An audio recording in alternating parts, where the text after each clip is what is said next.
Olá, pessoal, bem-vindos à nossa pré-aula, disciplina de anatomia, temática sistema nervoso. Sou o professor Edson Luiz Oliveira e vou falar um pouquinho sobre os aspectos gerais que vão nortear o aprofundamento que nós daremos a vocês na nossa aula teórica e na nossa aula prática. Então, vamos ao que nos interessa, esse bate-papo em relação à estrutura do sistema nervoso central. O primeiro aspecto importante, é sempre relevante lembrarmos que o sistema nervoso, seja ele central, seja ele periférico, ele tem a sua origem a partir de um elemento embrionário, um tecido, vamos assim dizer, de natureza embrionária, chamado ectoderme, localizado na porção dorsal do embrião.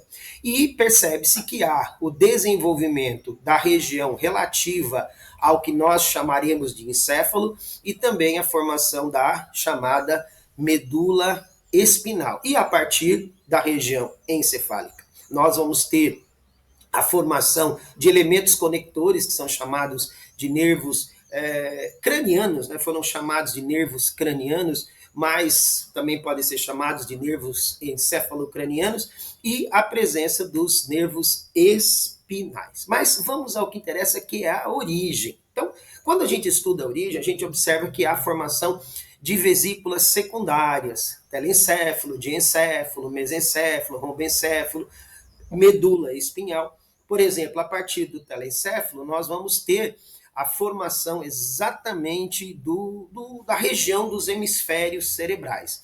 O diencéfalo, ele vai ser responsável pela formação de uma estrutura importante, o tálamo, o epitálamo, né, o hipotálamo, a região da retina vai ser formada a partir do diencéfalo. O mesencéfalo, por sua vez, ele vai ter outros elementos, mas ele vai estar vinculado com a formação do mesencéfalo propriamente dito. O rombencéfalo vai estar relacionado com a formação da ponte, vai estar relacionado com a formação do cerebelo, vai estar relacionado com a formação da estrutura do bulbo, que nós discutiremos mais enriquecidamente à medida que a gente avançar nessa temática. E a medula espinal vai ser responsável pela formação da medula espinal propriamente dita. Então, nessa imagem, você observa a descrição, então, da região anterior para a região posterior, a região anterocaudal. Nós temos a presença do tubo neural durante o início do desenvolvimento do embrião.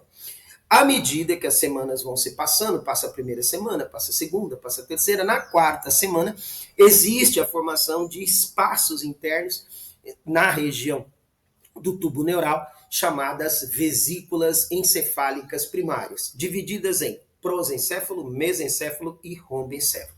Da quarta para a quinta semana, o que acontece? As vesículas encefálicas secundárias geram, portanto, as vesículas primárias, melhor dizendo, geram as secundárias. Então, a partir do prosencéfalo, forma-se o telencéfalo e o diencéfalo. O mesencéfalo permanece como mesencéfalo, o rombencéfalo divide-se em metencéfalo e mielencéfalo. Vale ressaltar agora, como eu mencionei, que o telencéfalo origina o cérebro, o diencéfalo origina os elementos diencefálicos, tálamo, hipotálamo, epitálamo e retina. O mesencéfalo agora vai fazer parte do chamado tronco encefálico, que tem outros companheiros. Além do mesencéfalo, tem a ponte e também tem a região do bulbo, né, que é chamada também de medula oblonga, ou cérebro mais parecido com a região espinal. Então, essas estruturas que nós iremos analisar, os seus elementos estruturais, os seus elementos anatômicos, são mesencéfalo, né, então, onde nós temos, portanto, o primeiro componente do tronco encefálico, a presença da ponte e a existência do bulbo. E, finalmente, a medula espinal, que vai gerar a própria medula espinal. Então, para a gente fazer uma breve recapitulação, aí no nosso AVA, aí na nossa plataforma, você tem uma perguntinha para responder. O prosencéfalo divide-se em telencéfalo e diencéfalo. O mesencéfalo permanece indivisível, mas o rombencéfalo se divide em metencéfalo e mielencéfalo, chamado de cérebro mais parecido com a medula espinal.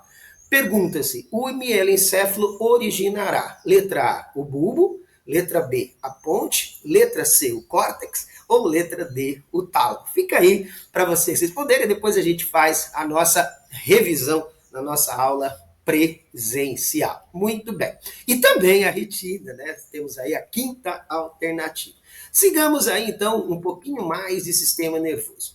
Então, veja, quando a gente fala em sistema nervoso, quando a gente analisa agora a estrutura do sistema nervoso do indivíduo adulto, o que é que nós encontramos? Nós encontramos a região do encéfalo, nós temos aqui a região da medula espinal, nós temos a presença também dos nervos, chamados de nervos espinais ou nervos medulares, os antigos chamados de nervos cranianos, né, que são crânioencefálicos. Então nós temos aqui um conjunto de estruturas que tem uma íntima e marcante função relacionada com elementos motores, elementos sensitivos, o que seriam elementos de percepção, ou seja, elementos cognitivos, elementos de memória, elementos de reações, elementos vinculados com a própria existência do ser humano. Então, essa é a imagem que tradicionalmente nós encontramos nos livros, mas quando nós vamos para uma análise anatômica mais acurada, mais detalhada, nós encontramos perfeitos elementos para uma melhor avaliação. Então, vejam, nessa peça anatômica muito bem conservada, é possível que a gente observe o encéfalo, né? Então, aqui nós temos a presença do encéfalo dentro de uma imagem de ilustração, e aqui, propriamente dito, o encéfalo protegido pela caixa craniana, pelo crânio encefálico, a presença da chamada medula espinal, que está dentro do canal neural, a presença também dos nervos espinais, é possível visualizar aqui a presença dos nervos espinais, é possível visualizar a chamada cauda equina, e é possível também analisar a presença do chamado plexo lombar. Então nós vamos analisar todo esse contexto com vocês à medida que nós formos aprofundando essa temática. Só um detalhe interessante, nós temos a divisão dos nervos, então os chamados nervos crânioencefálicos ou nervos cranianos, eles são divididos em 12 pares. Então nós temos o primeiro, o segundo, o terceiro, o quarto. O primeiro é chamado de ocular, o primeiro é o olfatório, o segundo é o ocular, o terceiro é o oculomotor, o quarto é o troclear, o quinto é chamado de trigêmeo, o sexto é o chamado de abducente, o sétimo é o facial, o oitavo é o vestíbulo coclear, o nono é o glossofaríngeo, o 10º é o vago, o 11º é o acessório e o 12º é o chamado de hipoglosso. Nós vamos analisar com vocês todos eles e depois eu vou ensinar uma forma mais fácil de memorizar. E depois nós temos os 31 pares de nervos cranianos. Então fica aí mais uma perguntinha, mais uma atividade. O sistema nervoso central, ou parte central do sistema nervoso, é formado pelo encéfalo e pela medula espinal, que ocupam o crânio e o canal vertebral, respectivamente. O sistema nervoso central é o centro de integração e comando do sistema nervoso, pois recebe mais sentidos, interpreta-os e determina as respostas motoras com base em experiências pregressas, reflexos e condições atuais. O sistema nervoso periférico, a parte periférica do sistema nervoso, a parte do sistema nervoso fora do sistema nervoso central consiste principalmente os nervos que se estendem do cérebro e da medula espinal. Assinale a alternativa que apresenta o número de pares de nervos torácicos. Então, letra A, 5, letra A, 8, letra B, 5, letra C, 10 e letra D, 12. Então, fica aí a dica. Quantos são os pares de nervos torácicos? Muito bem. Seguindo mais um pouquinho nesse nosso bate-papo, alguns elementos importantes. Agora a gente tem tanto a divisão estrutural quanto a divisão funcional. Então, na divisão funcional, nós temos uma série de elementos que são estudados pela anatomia. E a divisão funcional, ela integra a anatomia com a fisiologia. Então, nós vamos ter aí a presença dos elementos que compõem a estrutura, seja ela central, seja ela periférica, e também os elementos de transmissão de informação, os que chegam, as informações aferentes ou informações sensitivas, a informação motora que controla o funcionamento dos diferentes elementos sejam eles autônomos ou não. E nós temos, portanto, a divisão motora em sistema nervoso somático e sistema nervoso autônomo, e que esse é dividido em simpático e parasimpático. Lembrando que o simpático ele é responsável por preparar o organismo para os elementos vinculados à luta-fuga, e o parasimpático é o elemento de economia. E, finalmente, lembrar que nós temos que proteger, né? Esse é o ponto importante. Então, lembrar que a parte encefálica, a parte medular, ela é protegida. Então, nós temos as chamadas, além da estrutura óssea, né, da calota óssea, que protege os elementos neurais, nós temos a presença das chamadas meninges, né? E essas meninges nós também iremos analisar, são elementos de natureza conjuntiva, dividida em dura mater, aracnoide e pia mater. Elas têm a íntima função tanto de proteção quanto de nutrição.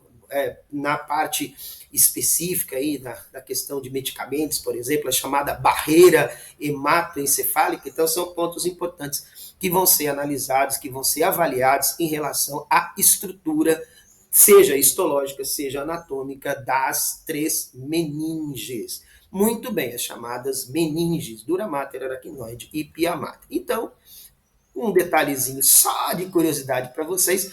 Quando você analisa uma imagem, então o pessoal aí que trabalha com imagem, às vezes encontra o questionamento: mas eu tenho um hematoma que é subdural ou hematoma que é epidural? Então, um macetezinho, sub, letra B, a formato de uma banana. Então, esse é um dadozinho que o pessoal da imagem acelera, sub de banana, e o epidural vem de pai a torta, né? Então, lemon, né? Então, aspecto de um limão é um hematoma epidural, e o hematoma subdural, ele tem um aspecto de uma bananinha. E, para completar, as meninges são três membranas de tecido conjuntivo situadas ao lado externo do encéfalo e da medula espinal, cujas funções são cobrir e proteger o sistema nervoso central, confinar e proteger os vasos sanguíneos que abastecem o sistema nervoso central e conter o líquido cérebro espinal, que vai ser mencionado na sequência.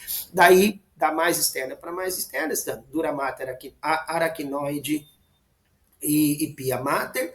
Depois, aracnoide, pia mater e dura mater dura mater e aracnoide. Finalmente, dura mater, pia mater e aracnoide. Então, dura mater, aracnoide e pia mater. Muito bem. E, finalmente, falar um pouquinho do líquido céfalo ou cérebro espinal, né, o chamado líquido céfalo-raquidiano, que a gente sabe que tem uma importância muito grande, não só de nutrição, defesa e também manutenção da pressão intracraniana. Então, nós observamos a formação e a circulação dele, e a formação se dá a partir das chamadas atividades das células ependimais.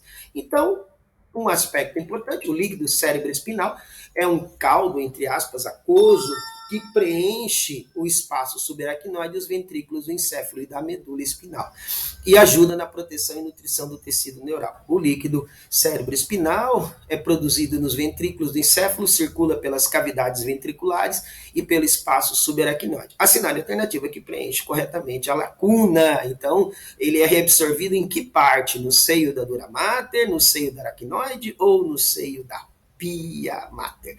Muito bem, é isso aí. É só a nossa pré-aula e depois a gente vai detalhar esse assunto com vocês. Forte abraço e até a nossa próxima pré-aula. Obrigado.